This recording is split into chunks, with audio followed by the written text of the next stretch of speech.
In this video, we're just going to go over layout and some other considerations like containers and just basic controls within feathers. So just an example of some of this stuff.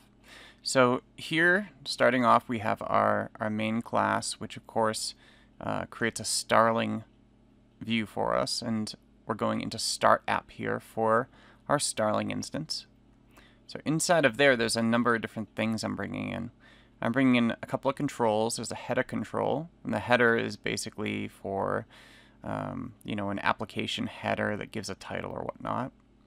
We have an image loader control, which is able to bring in either images from a URL or a texture or things like that. We also have a scroll container, and the scroll container is actually going to contain our image loader.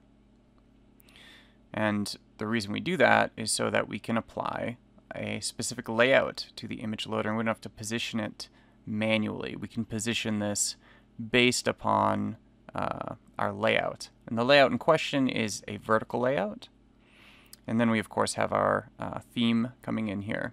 So down below, inside of our initial class here, we declare a number of variables. One is our header, app header, then our layout, vertical layout, our app container, which is a scroll container, and our image loader, which is able to load images and display them inside of feathers. So inside of Start App, all we're doing is making sure that everything's been added to stage, so we're ready to go. And then it calls add button here, and of course it's doing much more than adding a simple button at this point. But what happens is we declare all of our different controls and layouts and things that we initially created up top. So here we set our app header to a new header, and then we set the width equal to the current stage width of our starling instance. And we set the title attribute, so this is the text that's going to show up inside of our header. And then we always have to add it to some sort of display container. So here we're just adding it to our regular starling display here. So this add child app header. The next thing we do is define our layout and our container. Now, layout and container sort of go together because you create the layout first and then you apply that layout to a container. So here we're creating a new vertical layout for our app layout. And then we set padding on all four sides. And you can set this to whatever you want. You don't even have to set this. I like to set it.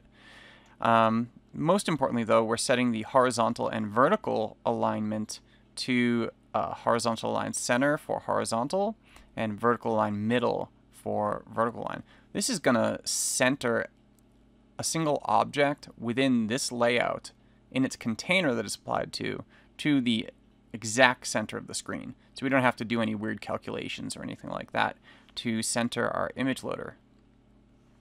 The next thing we do is create our scroll container, and here's where we apply the layout. So app layout is our vertical layout instance.